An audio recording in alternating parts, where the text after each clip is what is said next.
pessoal da Anatomia Papel e Caneta? Tudo bem com vocês? Na aula de hoje nós vamos falar das classificações dos ossos.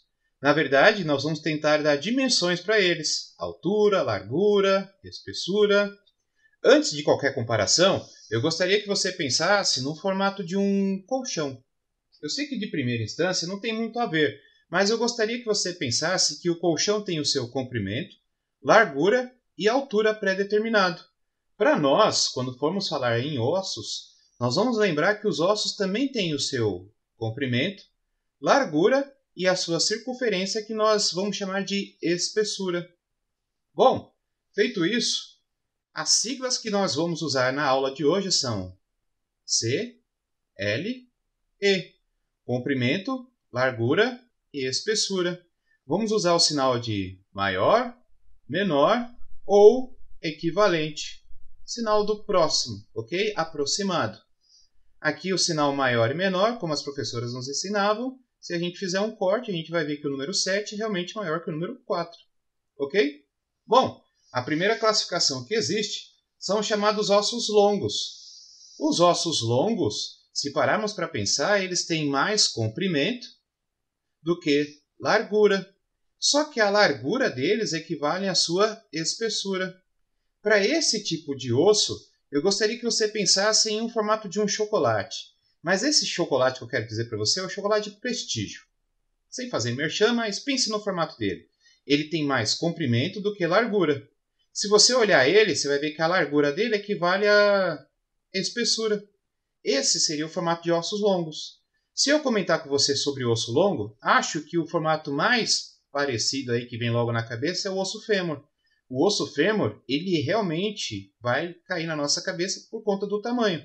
Porém, uma falange também é considerado um osso longo.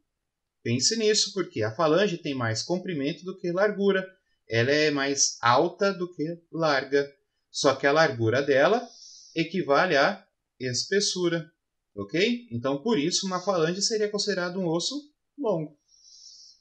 A próxima classificação que existe são chamados ossos alongados. Os ossos alongados também têm comprimento maior que a largura, e a largura também equivale à espessura. Mas, Leandro, você não me falou que essa fórmula são dos ossos longos? Sim, a fórmula é exatamente igual, é idêntica. A única coisa que faz mudar é que os ossos alongados são ossos curvados. Os ossos alongados poderiam ser aqui os ossos das costelas e as clavículas. Outra coisa que pode ser a diferença entre eles é que esse osso chamado de longo, ele possui no seu interior aqui o canal medular, coisa que o osso alongado não vai possuir. Ok? Bom, o próximo que existe são os chamados ossos chatos, planos ou laminares. Esses ossos, eles possuem mais comprimento, só que o comprimento também equivale à sua largura. Tanto o comprimento e a largura são iguais. Eles são realmente maiores do que a sua espessura. Exemplo clássico desse osso seria o osso aqui da escápula. Poderia colocar para vocês de novo um osso do crânio. Tá? E aí, se eu separar um osso só do crânio, você vai ver que realmente ele tem mais comprimento e mais largura. Só que esse osso, agora pensando também em um chocolate, seria o ovo de Páscoa. Você vê aquele tamanho grande, né, de um ovo de chocolate, mas quando você vai ver a espessura dele, é realmente fininho. Tá? Então, o osso chato ou laminar, ele tem comprimento e largura idênticos, né, ou próximos, porém são maiores que a sua espessura. A outra classificação que existe são os chamados ossos curtos.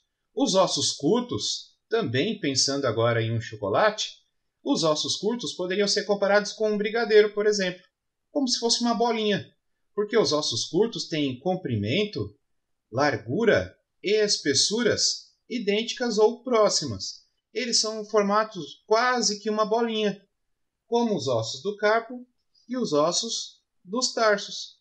Então, comprimento, largura e espessura são muito parecidos. Por isso que os ossos curtos são parecidos com um brigadeiro. Outra classificação que existe são dos ossos chamados irregulares. Esses ossos irregulares Na verdade, eles tentaram achar um formato e viram que não ia dar muito certo. Porque, por exemplo, a largura não ia ser comparada com a altura, porque aqui eu tenho uma altura, mas aqui eu tenho outra. E não ia dar muito certo. A espessura aqui poderia ser diferente dessa espessura aqui. Se eu pegar um outro desenho, eu vou ver que a altura nessa parte é diferente nessa, que é diferente nessa. A espessura que tem aqui é diferente dessa espessura aqui. Então, os ossos irregulares não tiveram fórmula, não tem demarcação, tá? Não tem como comparar as áreas. Os ossos irregulares não são comparados.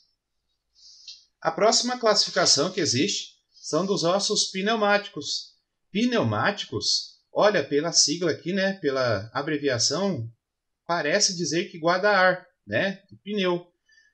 É muito comum os professores falarem dos seios das faces, né, ou paranasais, como assim eles costumam dizer, mas ossos pneumáticos, como eles guardam ar, você tem que lembrar que além do frontal, maxila, etimoide e esfenoide, que são os ossos dos seios paranasais, o osso temporal também é um osso pneumático, porque o osso temporal tem as chamadas células aéreas mastoides, quer dizer que ele também guarda ar, ok? Por isso que o temporal também é classificado como pneumático. Os próximos que existem são chamados ossos sesamoides.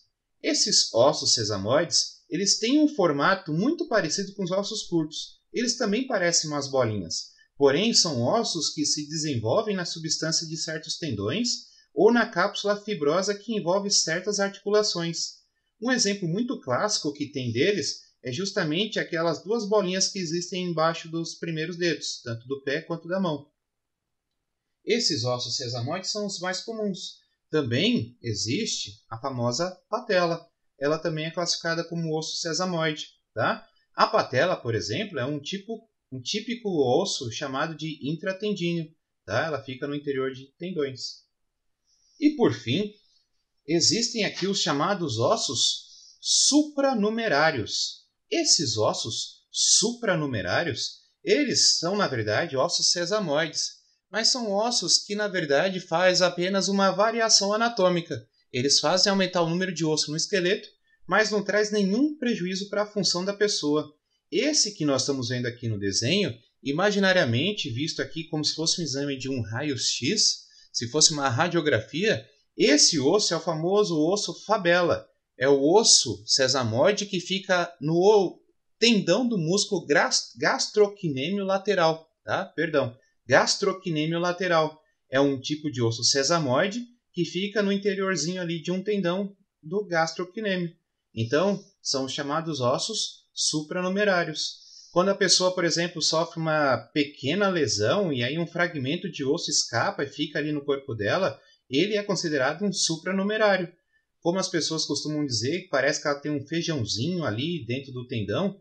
Esse ossinho aí que faz o papel desse feijãozinho é um tipo de supranumerário, tá? Ele aumenta ali, né? Ele faz aumentar a quantidade de ossos, é uma variação, não traz nenhum prejuízo para a pessoa, mas ele fica ali escondido, tá bem? Então essa foi a nossa aula de hoje. Espero ter ajudado. Até a próxima. Abraço!